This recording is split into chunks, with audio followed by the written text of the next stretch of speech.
All right, guys, I'll start the webinar. Good luck.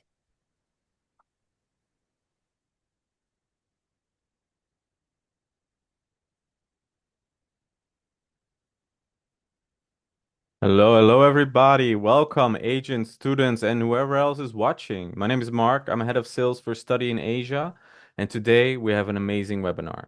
I'm moderating a webinar hosted by Keystone Education Group, Study in Asia, and top universities in Dubai. Today, we're going to explore why Dubai is emerging as a leading destination for international students. In today's session, we will cover key trends, student motivation, and what gives Dubai a competitive edge in global education. Get ready for some valuable insights into this fast-growing market. Today we have with us Scott Miller, the Executive Director of Keystone Education Group, Branka Bechatovic from SAE Dubai, Amosh Udaya from Holt Business School, and Joshua Jackson from Middlesex University, Dubai. I will let them all now introduce themselves briefly. So, Scott, why don't you go first? Hi, thanks, Mark. Thank you for the opportunity to be here. My name is Scott Miller. I'm the executive director at Keystone Education Group. We help universities around the world connect with interested students. Um, and a little fun fact about myself, I am born and raised in the United States of America, but living in Oslo, Norway. I've been in Oslo, Norway for 16 years now. Oh, wow. It's close to my country. I'm from the Netherlands originally, but now I live in South Korea, so I know how it is to live that expat life for sure. Yeah. Hmm. Okay, up next, Branka. Hello. Hello, Mark. It's nice to be here, and I look forward to this meeting. My name is Branka. I'm head of enrollment and outreach at SAE University College. So, we are a university specialized in creative media.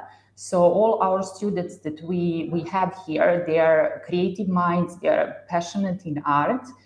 What we are trying to do at our university is actually to help our students to turn their passion into profession. So that's the one of our main objectives. And I've been in Dubai for the past 20 years. So I've been working in educational industry in both schools and universities. And and thank you very much for this invitation. I look forward to this Thank you for discussion. being here with us. Thank you for being here with us, Branka. Okay, and last but not least, Joshua. Hello. Hello, how are you doing? I'm good. How are you? Good, thank you. Sorry for the delay. Had some trouble joining the link. But yeah, all good. I'm from Middlesex University Dubai, one of the assistant managers here in the admissions, recruitment, and outreach team. Okay. Thank you for being with us. And then, sorry, Amosh, hello, are you there? I sorry, I skipped over you for a moment, but I know you're Ah, here. So please of introduce course, yourself. no worries, Mark. Hello everyone, nice to meet you. My name is Amog. I work at Health International Business School. I am the Director of Enrollment and Partnerships. Uh, what we do here at Health is basically give you that international experience through hands-on learning. That's how most of our curriculum is. And like the business school says, we're totally into business and the different perspectives of it. Fun fact about myself is that right now, this is my fifth country that I'm living in. So exploring the world year on year. So that's been a fun journey so far. What were the other countries you were living in so far? I was born and raised in India. Then I moved to the US. I was in Canada for a bit. Then I moved to Germany and now here in Dubai. Do you think Dubai is the best, or do you prefer other I'm countries? loving it. Okay, For the okay. convenience of it, I'm loving it. That's the right answer for sure. Okay, thank you all for introducing yourself. So now let's get started. First up, we're honored to welcome Scott Miller, Executive Director at Keystone Education Group. Today, he'll be sharing exclusive insights into the latest data and developments shaping the international student market in the MENA region, with, of course, a special focus on how Dubai is positioning itself as a rising global education hub. Please join me in welcoming Scott Miller to the virtual stage. Thank you, Mark. As I mentioned, it's a pleasure to be here. I'm going to talk a little bit about what we're finding in our data that we're collecting here at Keystone. So if we go to the next slide, so Keystone Education Group, or the next one after that as well, Keystone education group connects students with higher education institutions around the world. We offer solutions from marketing services through to enrollment for universities. And we have audiences of over 100 prospective students a year. And we use a unique combination of search and survey data to understand what these audiences are searching for and why they're searching for those particular institutions and programs and countries. So on the left-hand side of the screen, you have Pulse. So Pulse is our survey data. And that reveals what shapes the search behavior of students. It's uncovering their motivations and aspirations and needs when it comes for looking for higher education and a program. On the right-hand side of the screen, we have our search data. This gets inside our platform to actually measure what students are actually looking at and for how that changes over time. So those search patterns inside our platforms. And we've recently published our 2025 State of Student Recruitment Report, which pulls this data together to explore how global audiences are searching right now. And we have some very interesting data to share today about the UAE and the MENA region in particular. So we're going to look at that data today. And what we're seeing is interest in the Middle East and North Africa, and for the UAE in particular, increasing with student behavior. So if we go to the next slide, we can look at which are the most popular MENA destinations. So Keystone search data reveals that the UAE, along with other MENA destinations, are benefiting from shifts in global demand during 2025, particularly as audiences pivot away from some of the big four destinations. As pointed out here on the slide, these are the most popular MENA destinations based on search volumes. So these are active searches using filters in Q2 so far on our platforms. The UAE is far and away the most popular, demonstrating its clearly established position in global search as we see it on the Keystone platforms. And you can see the specific percentages here on the slide. So search interest in the UAE is 175% greater than that of Turkey and 340% greater than that of Saudi Arabia, which are the number 2 and number 3 positions for MENA destinations. Going on to the next slide, looking more in-depth in interest in the UAE. So all MENA destinations are seeing substantial growth in interest on our sites, with the UAE up 15% in search demand since Q1. The UAE itself leads on overall search interest within this region, and our data suggests that these increases are likely to benefit from these shifts in search behavior away from traditionally dominant countries. The next slide, we're going to look at the largest international audiences for MENA. So these are the largest audience for MENA as a percentage of all searches in Q2 so far. India is the largest audience by a clear margin, but interest from a range of other countries is also substantial, including Singapore, France, the United States, Pakistan, and Indonesia. Audiences for study in MENA are highly diverse, reflecting the global appeal of MENA and of the UAE in particular. We see interest within the top 10 here from South Asian countries like India and Pakistan, as well as Southeast Asian countries, Singapore and Indonesia. European markets are also in the mix with France and Germany in the United States, and Hong Kong in East Asia are some of the largest student audiences searching for MENA programs. So this reflects the truly global appeal of the UAE and neighboring countries as measured across a diverse range of audiences using Keystone's platforms. In contrast, we see much less diversity in terms of audience pipelines for other regions. So the UK, for example, also has global appeal, but this is more concentrated in certain regions such as South Asia, Africa, and East Asia. Of the largest audiences for MENA, the three fastest growing for the UAE specifically are Indonesia. Indonesia is up 200% across our platforms searching for MENA. India is also rising, up 105%. And then you have Hong Kong with more searches, up 32% in their searches for MENA institutions and programs. On the next slide, we look at what motivates students. So what their interests are in the MENA region. So here we have survey data from our 2025 State of Student Recruitment. We're looking at responses to the question, how important are the following factors in your choice of study destination? And the data is for the percentage who say a factor is very important. We can see that subject choice and affordability are important drivers for the MENA region. We also see that culture and leisure is particularly big driver for this region compared to overall, something that probably makes a lot of sense for the UAE in particular. Our data suggests that opportunities to remain for post-study work are also an important driver for roughly 40% of the audiences that are considering the UAE and MENA neighboring countries. So that's what our data is telling us now in Q2, and it's very interesting to see the shifts in demand from students globally. Thank you. That's very interesting. I was wondering, actually, a quick question. You said Indonesia is up 200%. Do you know why, or is it the data just says it's up 200%? Like does it differ from the rest of the other countries like India and Hong Kong? This is the average, I guess, of all your students. But what about per country specifically? Yeah, in terms of these are the changes, Q1 to Q2 in terms of growing searches for the MENA countries.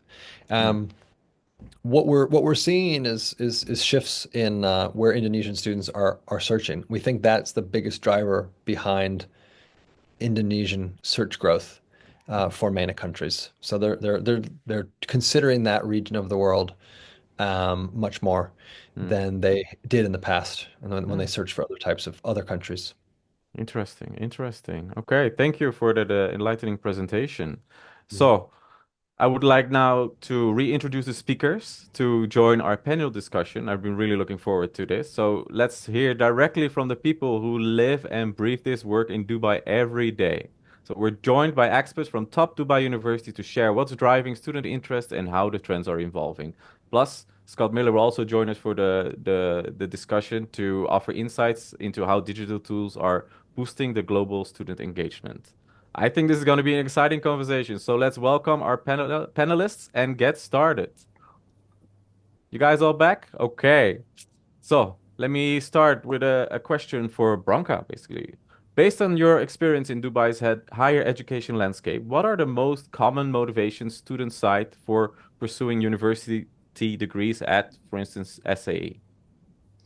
So the first thing I would mention the internationally recognized degree. So for SAE University College, we are accredited by Australian government body called TEXA, and also by the local authorities, KHDA and Ministry of Higher Education.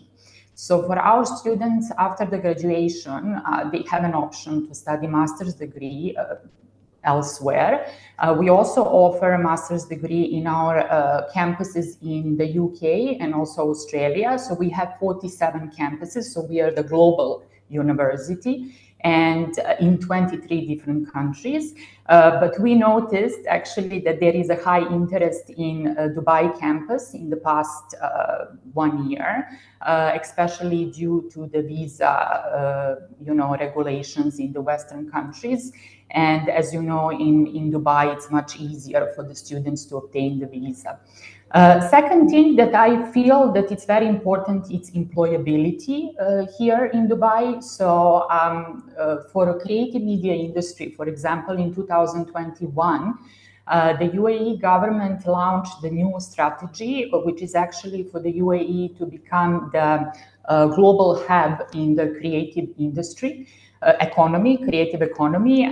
So this is extremely important because the UAE government invested like $13.5 billion in this project, and they are going to finalize this in 2031, which means that they are promising around 438 million new jobs for creative people. So I think this is something that motivates creatives to come here, you know, and to work here. And one of the very important things that I've heard from the students itself, like we are receiving now a large number of the students coming from the Western countries as well. So for example, we have our SAE campus in Netherlands, in Austria, but we are also getting transfers from there because they feel that in Dubai it's much easier to build a network, you know. So for example, now with this new strategy from the UAE government, they are also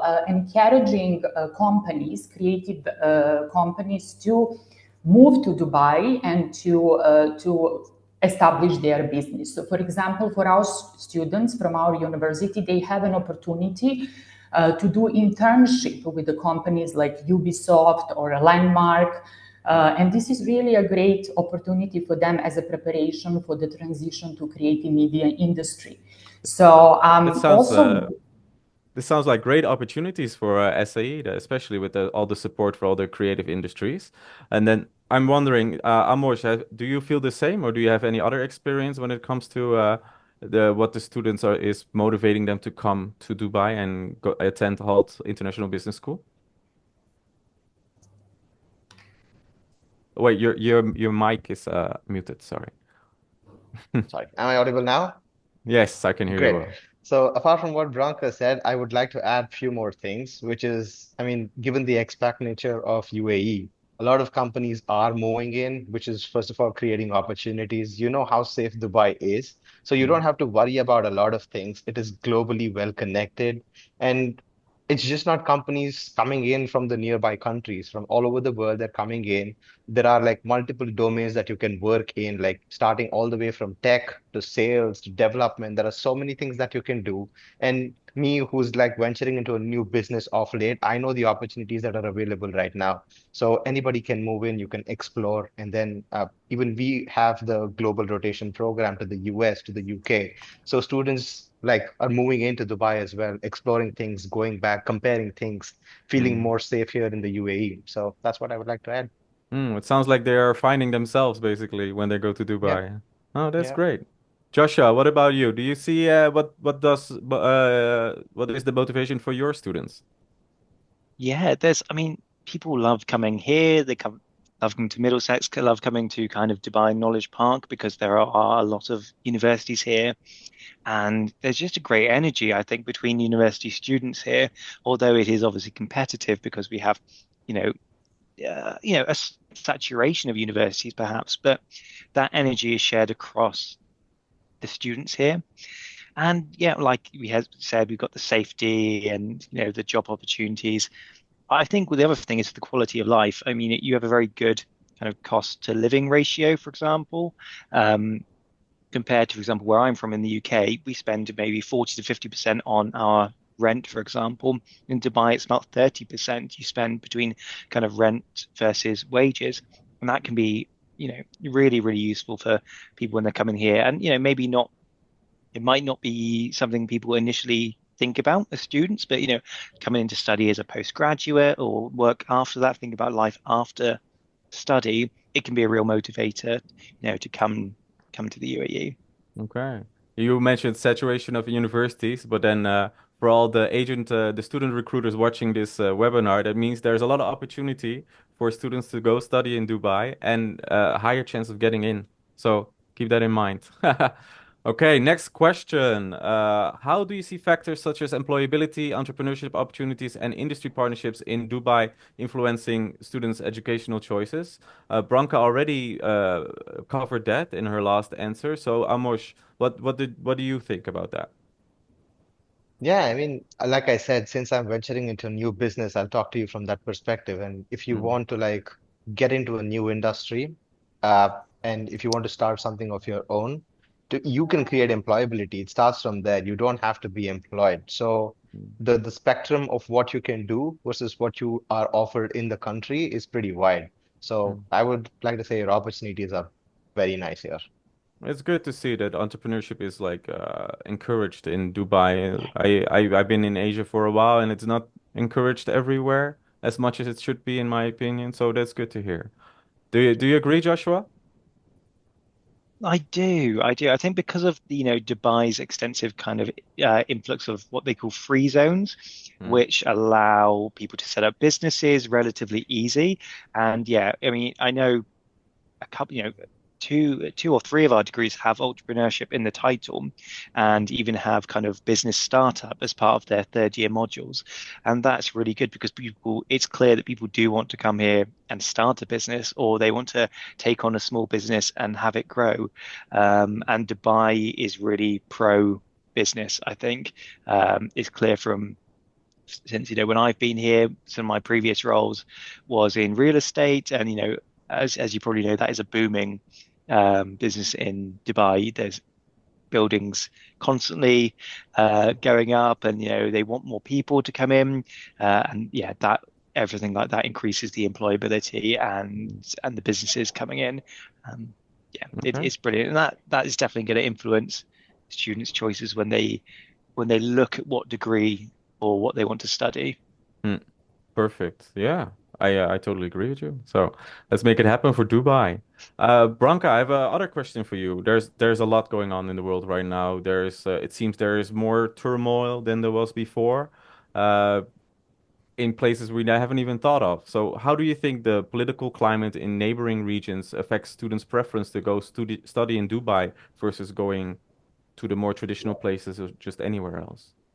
Yeah, so yeah, we noticed that a lot. So we are getting, I mean, our pipeline is growing, Hmm. especially with the leads from the neighborhood countries. But I'm not surprised because that, has been happening before. Not only now that wherever is there any critical situation, people will just come to Dubai because it's definitely a safe place. Also, the political situation is very stable. And what I feel, it's just, why families from such countries come to Dubai. I feel most probably because of the easy visa regulations. And again, because of the employability. And, for example, I feel this multicultural environment is very attractive to the people outside because let's say in here we have like 90% are expats, and I also feel like it's a tax-free country, and now, for example, with the visas regulations, it's very interesting that let's say for our creative people, they can apply for the golden visa, because the UAE government provides golden visa, which is 10 years visa for creatives, as well as a freelance visa. As you know, creatives, they like to work for multiple companies, so this is also great, Hmm. and now, for example, one of the programs that we offer, it's a gaming. There is even specific visa offered only for the gamers. So there are so many options available Hmm. compared to the Western countries where these things are more difficult. Well, I wish there was a visa for gaming when I was young. Then my future might have been completely different. Scott, can I ask you a question? I let the others talk, but now I want to hear more from you. So, what roles do online visibility, rankings, and program discoverability play in student decision making for institutions in Dubai specifically? Yeah, I mean, of course, speaking of gaming, everyone is online nowadays. It is important to have programs, particularly new programs, but all the programs promoted online on the different search platforms that students are accessing, as well as on important social media channels where students are. So, I mean, it's digital exposure. It is being uh, viewed by students around the world who have that on the top of their mind of where they're going. So I think, listings and promotion play a vital role in making sure that your university or your programs are seen by students when they're doing their research. Hmm. Okay. And then what in your experience, like how can Dubai-based institutions like SAE, Halt, and Middlesex optimize their relationships with agents through digital marketing platforms like Keystone? Mm. Yeah. So Keystone's platforms are not always connected with agents. So some of them are platforms that are independent from agents that students will use independently, and they can do their research, um, and then also be contacted by our team that does lead nurturing. So we have a team. Not only are we doing more branding and marketing exercises that gets programs visible in multiple languages to students all over the world who are searching for exactly what universities in Dubai have to offer. But we also have services where we will nurture those leads through to application and to enrollment to help the universities identify the most qualified leads that they're receiving, and then also take that work away from them. Um, Mm. and so make it a simple process to recruit students from all over the world. And we can do geographically targeted campaigns. So if there are certain regions of the world that universities in Dubai are looking to attract students from, Mm. um, it's important to target those markets. But global exposure also works as well because you never know where students are going to be when they are searching for your programs. True, and then if you do globally, we can create a more diverse group of students in every university, basically. So that would be Yeah. great. Okay, so panel members, before Scott talked about the changes in searches from certain countries, like specifically Indonesia and India and Hong Kong. Are you seeing shifts in the demographics or expectations of international students enrolling in your institutions? Branka, why didn't you go first? So yes, we do. We do have students from the neighborhood countries. Yes, we do have a lot from Russia and from India as well, and we are getting from the Asian continent as well, from China, from Myanmar, from Philippines as well. So this is what we noticed that I mean that's some demographic that we have. Indian students is actually at the moment one of the highest nationality that we have at university. Okay. Joshua, what about you? Yeah, I mean, there's been, yeah, I suppose, at least at Middlesex, we have 120 plus nationalities, which is amazing. And yeah, I think like you, Branka, we have a large kind of Indian and East Asian community, but we are kind of reaching out more to the Asian market, I suppose, insofar that we are putting on a lot more kind of webinars and sort of targeting for our sort of China and sort of East Asia, Far East kind of markets, just to, I guess, make them aware of kind of universities like Middlesex, like those in Dubai as a viable study option. The fact, you don't have to travel to the UK to get a degree is always kind of a plus for people. Have we seen like an immediate shift in that? Not quite yet, but the market is starting to grow as we kind of put more resource behind sort of targeting that market. Okay, great. And Amok, what about you? What do you see Yeah, at I mean, Halt? Yeah, I mean, of course, I mean, at Hult, we focus mainly on diversity across the campuses that we have. So even though the seats are limited for all the programs, we ensure that not more than 10 or 15% of the nationalities exceed. So we have like a big mix of course, India, China, Sri Lanka, Pakistan. But apart from that, we have seen a lot of students from the EU, from Australia, from the UK, from the US as well these days. So that's the only way that we are able to nurture the expat population that's here in the UAE. So that's what I would like to say. Okay. Well, I want to apologize in advance if you have an increase of students from the Netherlands, because that must be very tough for you. Because Ah, they're we, always we, fun, we, so it's okay.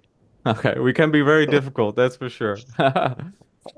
Okay, Scott, how do you think tools like AI and personalized content and predictive analytics are shaping the future of student recruitment? That's a really good question. Mm. I see the biggest impact being in the ability of universities and higher education institutions to respond to students quickly and effectively with the large language models. Mm. I think AI chat bots and information is just more readily available, and students are going to expect accurate and timely responses to their inquiries to universities. And I see that universities are going to be able to leverage AI to provide those sorts of responses to the students that are interested in their programs. Mm. Yeah, that's good to hear. Like at Study in Asia, we also use several AI tools, or we supply AI tools to the student recruiters to help them speed up the process of finding the right schools for their students. So it's great. Like it's to a lot of people, AI might seem scary, but it's really shaping the future, and it seems we cannot stop it. So it's better we learn how to use it properly. Okay, I have an interesting question. Branka, could you give me your top three most popular programs for the last year? From one to three, or three to one. You can pick. Yes. Okay. It's so as you know, we offer a bachelor's degree. Yeah. So we also offer short courses. So we have, so let's say animation, it's really popular. Then film production, gaming is now on the high demand as well, and design and visual communication as well. Okay. And Joshua, what about you? What is the three most popular courses at Middlesex? I think where we get a large amount of students is our business programs. I think we offer a lot of very strong business programs with multiple specialisms. They are very good. And I think, of course, being a UK university, you get those who wish to study law and kind of the criminology from the UK Europe perspective, and that might involve, studying to become like a solicitor qualified, and it would involve going to the UK to practice law in the UK. But although we have those, actually one of the most popular is our film. We get a lot of interest of that, kind of our film and media, because I think they've seen in kind of probably through social media that as part of the course they get to showcase their films at one of Dubai's largest cinemas, and to see your work on the big screen is always a huge incentive for students. So, I think the top 12 film students get to showcase their work in one of the cinemas, and that's kind of amazing for them. That's good. It would be amazing to see your created stuff on the big screen. Yeah, I can imagine. And what about at Halt, Mr. Oh, Udaya at Shankar? Yes. So at Hult, it's mainly for all the business programs. So, I mean, if I have to rate it from like the top to bottom, one, two, three, I would say the business administration program is the most sought after program. After that is the master's in management with business analytics, and the one with finance is the third one. But what students usually enjoy at Hult is the business challenge program. So they get to meet employers on the campus. They get to like discuss problems with them, figure out what's happening, how do you solve things. We just mentioned about AI, so just touching base on that. So we recently got Amazon come to our campus, and then students were working on how to like figure out logistics, how do you optimize stuff. So that's something that we really loved doing with the students. So enjoyable. Okay. Yeah, let's see how education will evolve in the next coming years. If it all is going to be AI, let's that sounds a little bit worrying. Okay. Mr. Scott Miller, I have a question for you. What marketing tactics like SEO, social proof, virtual tools, whatever, are currently driving the most engagement for international education platforms? Yeah. It's still, I mean, SEO and organic search results still drive a tremendous amount of traffic to our platforms. We are seeing a rise in AI tools like ChatGPT, Gemini, and a lot more traffic from those sources. But it is mainly, search results online, social media as well. We're seeing rise in traffic from social media. We are very active on different social media channels, Meta, TikTok, Reddit, and Quora, and YouTube. We're becoming quite active with YouTube as well, where we can help universities increase their exposure on all those main social media channels. So here at Keystone, we're not putting all of our eggs in one basket in any way, and we're adapting with the times and making sure that the websites are visible and relevant, no matter where students are online searching for higher education. Okay, so then let me flip this question around. What marketing tactics do you think that is seeing us living in the new age is what should they avoid using, or what marketing tactics are dying for international education platforms, in your opinion? That's a good question. What's dying? Um, well, Or what would you advise them not to use, but to focus more on the tactics you just mentioned? I think that I think, I can't say that one is not going to work for an institution. I think it's important to diversify your channels. I think some channels are going to work for certain institutions and others are going to work for others. I mean, we're still using agents in a big degree. Oh, my lights just turned off. We're still using agents. We haven't gone over to pure digital platforms for international students in particular. Um, I think 10 years ago, people might have said that it's all going to go digital and we won't be using in-country agents, but we still very much do. It makes up a huge percentage of recruitment budgets for agencies. So I think it's very difficult to say what not to use. I would do some testing and benchmarking and see what works for the institution um, and have a diverse spread of marketing solutions. Yeah, yeah, Yeah. I agree with that. And in my opinion, with the rise of AI, I feel people are gonna crave a human touch more and more. So maybe Yeah. we're gonna have an Yes. overcorrection to a more human touch in the near future, because people don't know what to believe anymore. So they need to interact with an actual human and see how it feels, basically. And the other thing with AI is we don't always know if the information is correct that you're receiving. So there is that. So I agree with you. I mean, you do Mm. see that in that everything is searches are going online, but there is that human touch that I think will never be replaced. Yeah. Um, so To be fair, if I'm talking to some people, I'm also wondering if the information I'm receiving is correct or not. But that's true. okay, so that these were actually the questions I had for you guys. But during our talk, our discussions, there were some questions from the audience. So I'm gonna propose the questions to you, and if you want to answer, just let me know, and I'll give you the floor. Okay? So, first question is from someone who asked, may I know what subjects or major attracted the students to study in UAE from Hong Kong specifically?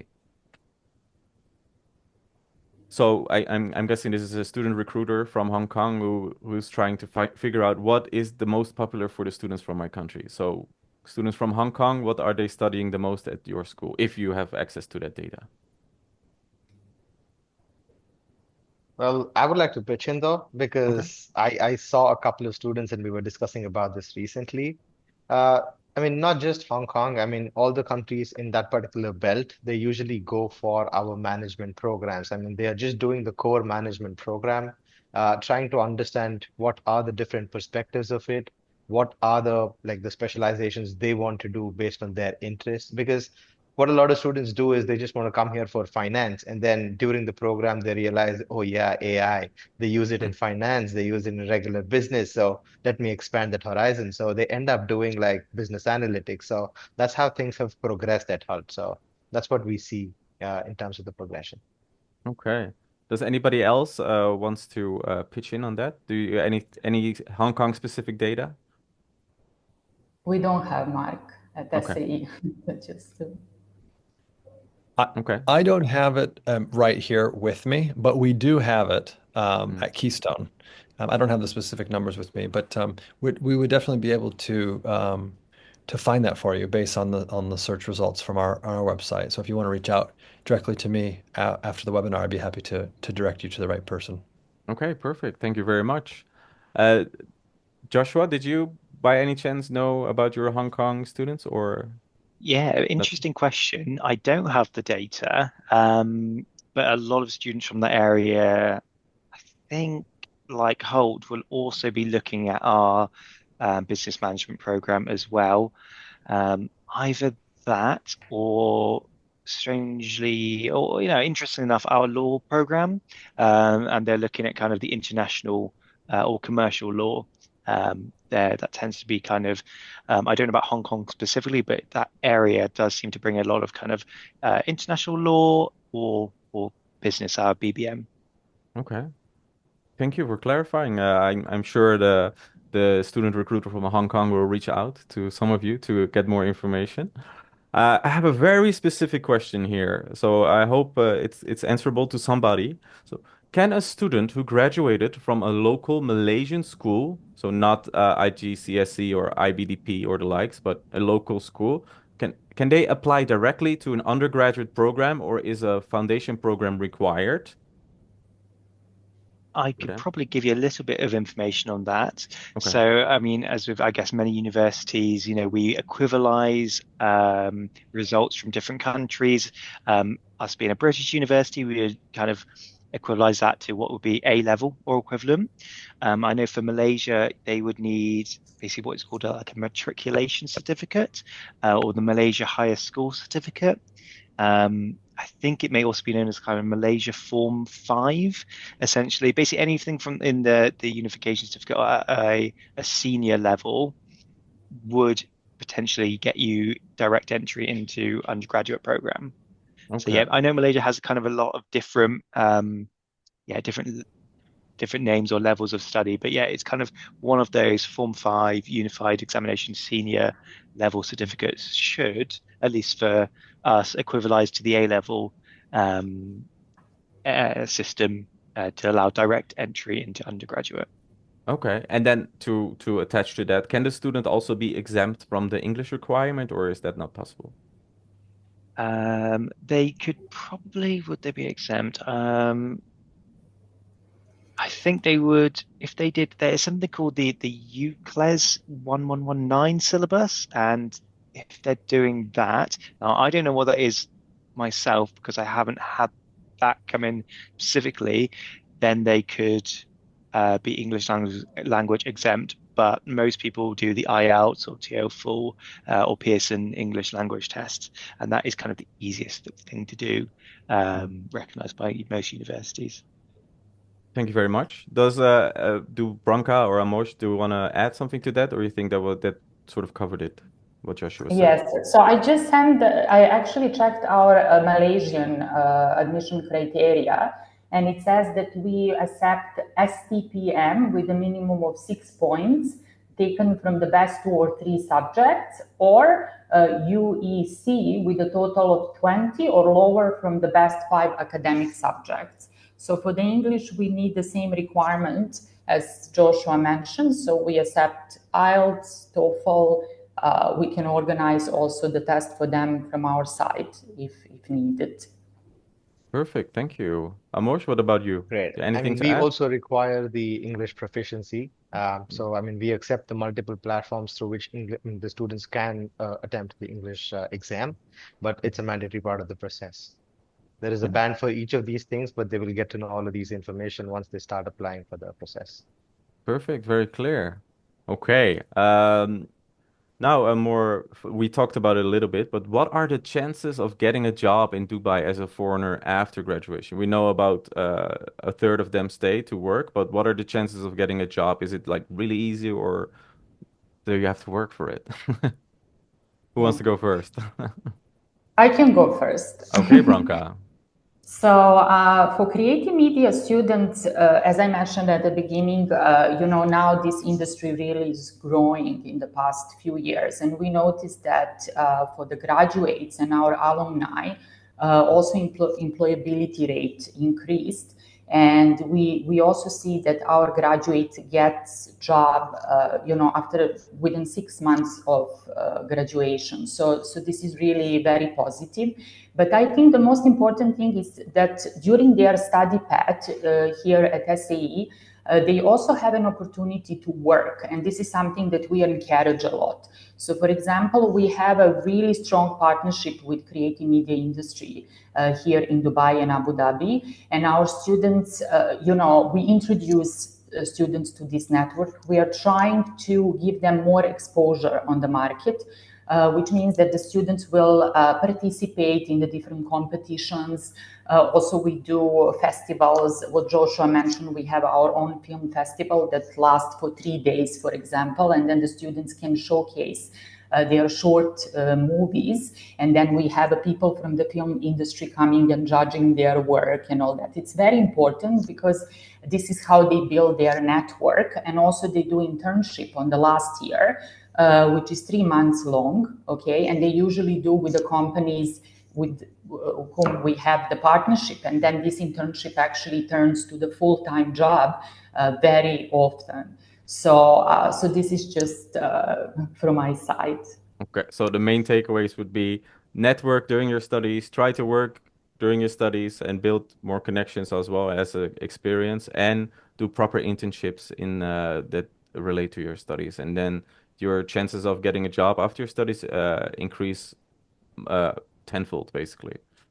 Yeah, one more thing to add. So, for example, for our creative media students, when they come for the interview, it's usually they are asked what is their skills, what they know to do. So basically, because they don't have exams, everything is project based, like a project-based exams. This is how they build their portfolio from the first year. So they will submit project every trimester, okay, at the end of trimester, and this is how they build the portfolio, and this will showcase their work when they apply for the jobs later. Oh, that's great. That is, yeah, that you're really building your skill during your study, and you can apply it to what comes after. So, what about you, Almosh? What can you say about that? Yeah, I mean, of course, networking always plays a big role. So apart from that, what we here do is that because a lot of people are moving into Dubai, we first need to profile them, like we need to change their resumes, like their LinkedIn and stuff like that, so that they are noticeable in the job market. So that is what we focus on from day one. We understand the student's profile, and then based on what they need, we pitch, I mean, we help the students pitch themselves better. So that's how they're able to build a lot of things, reach out to the right set of people. I mean, you can shoot bullets in the air, but something needs to hit the bird. So that's we Okay. tell them where to aim, where not to aim. So that's It how it goes. made me chuckle a little bit because you're a university, and from day one you say it doesn't matter what you know, it matters who you know. That's a great way Yes. to start your education. Joshua, what do you think about that? Yeah, you've hit it. You've hit it there. I mean, UE in particular, there's a lot of who you know, there's a lot of networking and your connections. I mean, that's driven by our careers team say the same thing. They always say, look, come in your first year rather than your last year, where you're starting to actually look for jobs. Just so we can look at your CV, your cover letter, LinkedIn, and start to build those connections to make it easier for you throughout. So, I mean, we try and help the students accelerate their careers by putting in, careers fairs, 200 odd kind of businesses around the UAE, and we, encourage them to apply and speak to people and start building those connections from the first year. I mean, we've started to look at it in terms of our courses. At the minute, I think we have about 87% of people leave university and go into employment directly, and that is as a result of them kind of working with the careers teams and building those connections as they go through university, and as like Branka said, getting kind of internships along the way and other jobs like that. Some programs can be quite the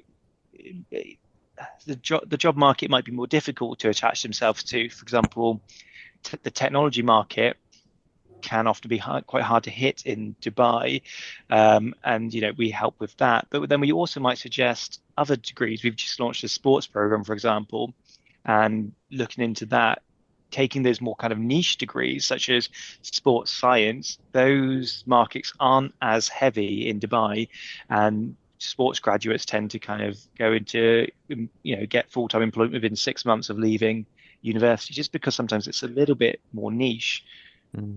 There's some great prospects to have, basically. Yeah. Amos, you raised your hand very calmly. Yeah, I What do you want to did. say? I mean, I forgot to say one thing though. I mean, because Joshua and Branka did mention about the stats. I mean, I quickly looked it up, and then in the past couple of years, we do have like a good employability rate. So we stand at like a good 88%. And even though people are the remaining 12% is because of the other degrees that people do and all of those things.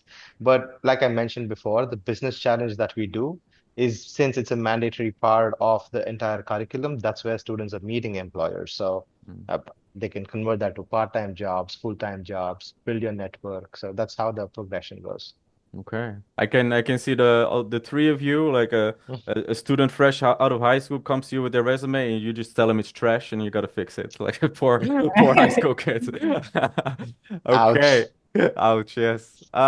So one of the students actually was curious about the faculty diversity at your university. So like what are the nationalities or international profiles of the professors at each institution? So let's start with Branka. What can you tell me about yours? Yeah, so as you know, Dubai, it's multicultural, so we also have, when it comes to the faculty, they are coming from the different countries, we have faculty, from the UK, from Europe, from India, from everywhere. So the most important thing about the faculty is that actually they all are experts, in creative media industry. So most of them, I mean, like all of them worked in creative industry before start teaching. So we have, like, many of them worked in international companies like Nike, Adidas, Mercedes, or for example, Hyundai, or our head of design. And so, and this is extremely important because this is how they share their experience, with the students. We have very much one-to-one learning because our class sizes are not very big. Our maximum class size is 12 to 15 students, and in the studios, maybe 5 to 7 students. So, all the setting actually in the campus is very similar to what students will find later in creative media industry. So we have, the equipment and all the softwares, and you definitely need the faculty to, to support that and to show students how to, how Perfect. to use it. Diverse faculty at least. So, Joshua, what about at Middlesex? Yeah, it's the same. It's, having the expert faculty is one of the most important parts. I know for our law faculty, many are practicing in the UK, and I think having the longevity of the staff here, many have been here 12, 14, 15 years out of, the 20 years that the university's been here. But yeah, as for the kind of the diversity mix, we have the staff are from 20 different nationalities at the minute. So we have, at least 20 different nationalities of our staff here. Okay. And what about at Halt? Yeah, I mean, just like the students, even the faculty is pretty diverse. We do get in subject matter experts to teach specific programs. So since students also have the global rotation programs, the professors also do the same thing. So they fly in from other campuses, teach what is necessary for the students, have a more personalized interaction, and have the students know more. Good to hear. So all over Dubai, at least, there's a diverse faculty available at every institution, or at least these three. Earlier we talked about Malaysia and possibly waiving the English test. I have a question from the Philippines. They asked the same question. Could you waive the English exam for applicants in the Philippines? Because as we know, Philippines is a little bit different when it comes to language. English is an official language there. So what are the rules for people from the Philippines at your university? At Branka. least for Middlesex. Oh, sorry, Joshua go first. ahead. No, it's okay. Joshua, you already started talking. No, sorry. Yeah, at least for Middlesex, it's the IELTS, TOEFL, and Pearson English language tests, or the internal tests. So I don't believe there is any English language exemption for students from the Philippines. You will probably have to do those online tests. Okay.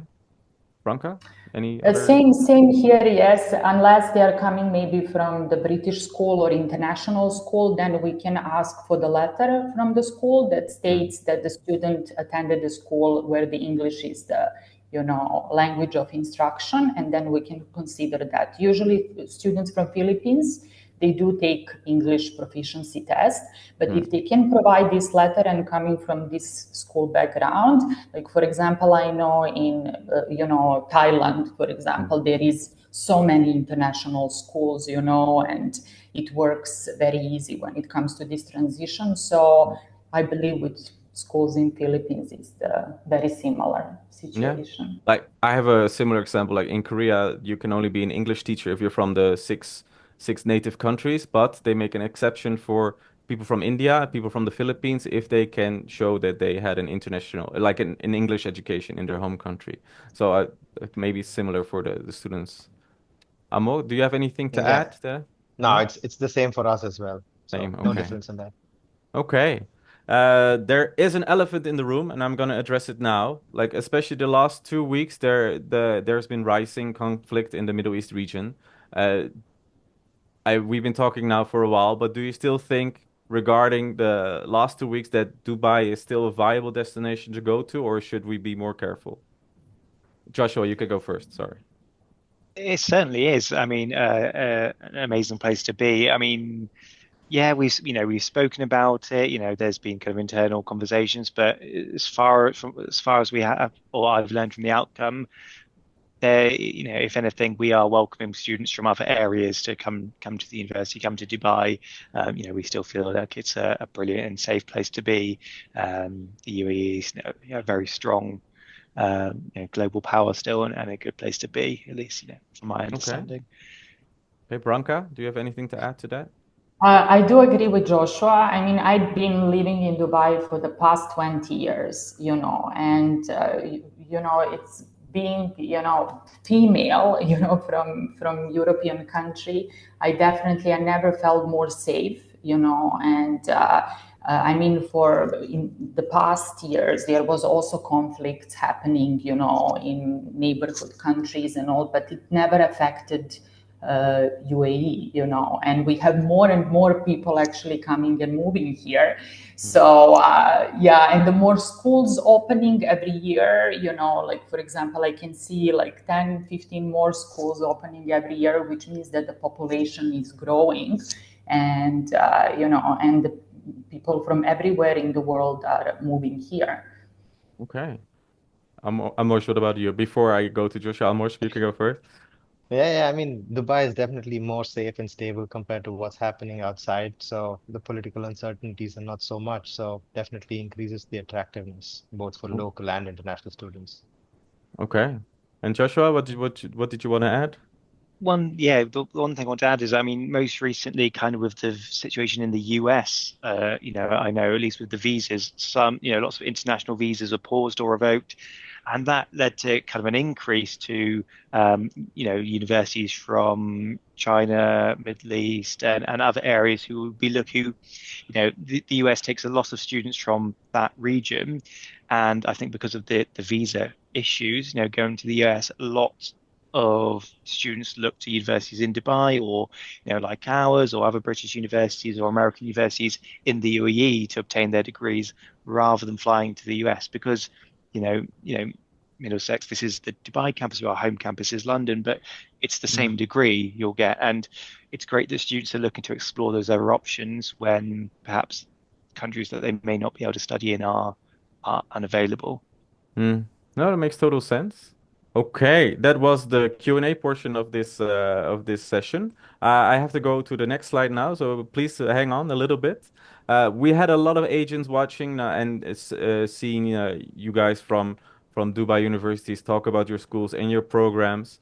The For the agents that are already registered and studied Asia, you now know where to go on our platform to start sending students to these universities. And if you are a new agent and you didn't register with us yet, please scan the QR code on the left and register at studyinasia.vip to become an agent for Study in Asia and to also start sending your students to these beautiful Dubai universities. And then for the students, next. If you're a student watching, you can just simply make an account on our website and apply to Dubai universities by yourself if you can do that.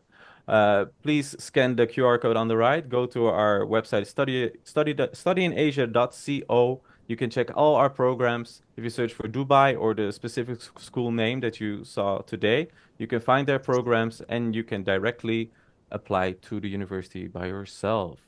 Next. So now, outside our Dubai universities, we also have universities all over Asia. So if you're an agent or a student, this is where you can send your students to, and we're constantly adding more learning institutions from all over Asia to this list. Next. We have more webinars coming up, so if you like this one, please join our next one. Tomorrow we have an Agent Connect series for the MENA region, so it's sort of in line with what was happening today, but this webinar is specifically for agents. If you're here with us next week, you can learn about the Green Korean Language School in Korea at June 25.